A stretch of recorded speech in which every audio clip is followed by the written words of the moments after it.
শুভ সকাল বন্ধুরা।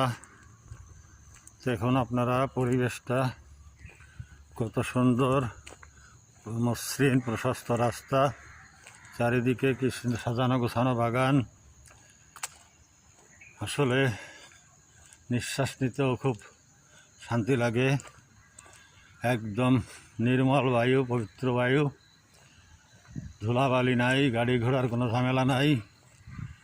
শুধুমাত্র কিছু সংখ্যক আর কি বলে স্বাস্থ্যযোদ্ধা, অন্তত বিপজ্জনক অবস্থায় যারা গেছেন, আবার কিছু সচেতন যুবক যুবতীও আছে। এই যে সেই লাল শাপলা পুকুরটা, তো কেমন লাগলো আপনাদের কাছে সকালবেলার এই চিত্রটা? সূর্য কেবল উঠলো, আশা করি জানাবেন। দেখেন প্রতিদিন আসলে আমাদের দেশে এখন এরকম একটা হাঁটার জায়গা পাওয়া দুর্লভ, গ্রামেও পাওয়া যায় না।